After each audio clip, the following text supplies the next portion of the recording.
वक्रतुण्ड महाकाय सूर्यकोटि समप्रभा निर्विघ्नं कुरु मे देव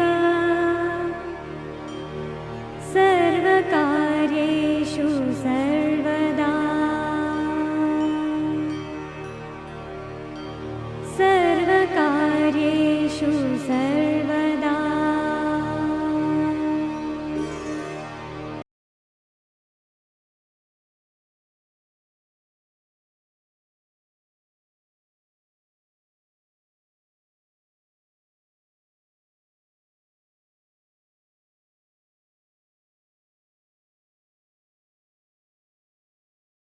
हेलो मित्रों, केम छो?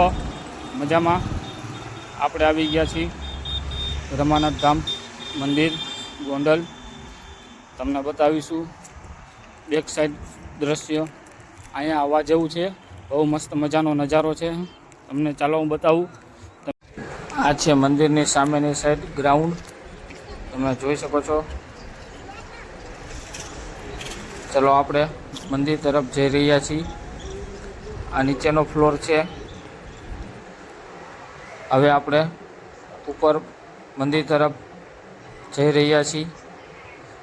તે પહેલાં આપ સૌને દર્શન કરવાનું ટાઈમ ટેબલ બતાવી દઈશ, જેથી કરી આપણે આવો તો આ વાંચીને આવજો. આ રીતનો ટાઈમ ટેબલ છે દર્શન કરવાનો, જેથી તમારે ધક્કો ન થાય.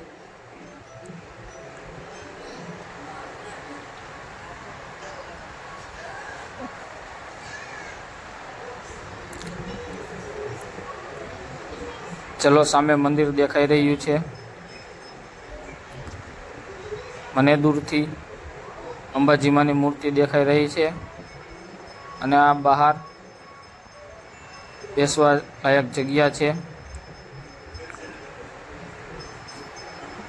ચલો આપણે નજીક જઈએ.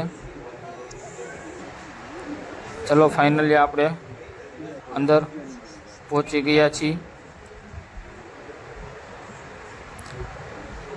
તે પહેલાં આપને આજુબાજુ મંદિર છે તે બતાવી દઈશ. આ છે હનુમાનજી મહારાજ. આ બાજુ છે ગણપતિ બાપા. ચલો આગળ.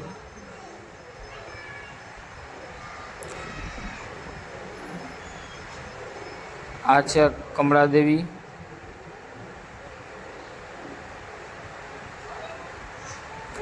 ચલો આગળ હજી એક પણ મંદિર છે તે તમને બતાવી દઈએ. આગળ છે મહાદેવ. આ છે મહાદેવના નંદી. આ છે મહાદેવની શિવલિંગ.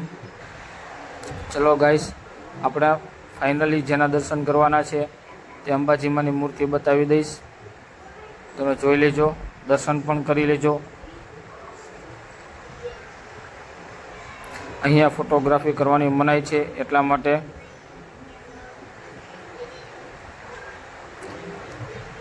મંદિર ઝીણા ઝીણા કોતરકામથી બનાવવામાં આવ્યું છે. બનાવવાવાળા લોકો રાજસ્થાનથી સ્પેશિયલ અહીંયા આવતા અંદાજે 20 વર્ષ જેવું ટાઈમ લાગ્યો છે મંદિર કમ્પ્લીટ થવામાં. તમે જોઈ લેજો, બીમ ઉપર ઝીણી ઝીણી મૂર્તિ કોતરકામથી બનાવેલી છે, તે પણ તમને નજીકથી દેખાડી રહ્યો છું. તે તમે અવશ્ય જોજો, એકવાર જરૂર મુલાકાત લેજો.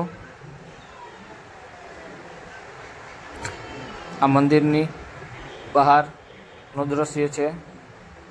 બેસવા માટે બેન્ચીસ પણ આપેલી છે. ફોટા પણ અહીંયા સરસ મજાના આવશે, જેથી કરી તમે. હવે આપણે આટલું બધું જોઈ લીધું, તમને જાણકારી આવી ગઈ છે કે કઈ રીતનું મંદિર છે, કેવું ફરવાલાયક સ્થળ છે. અને આપણે અહીંયા વિડીયો પૂરો કરી છીએ.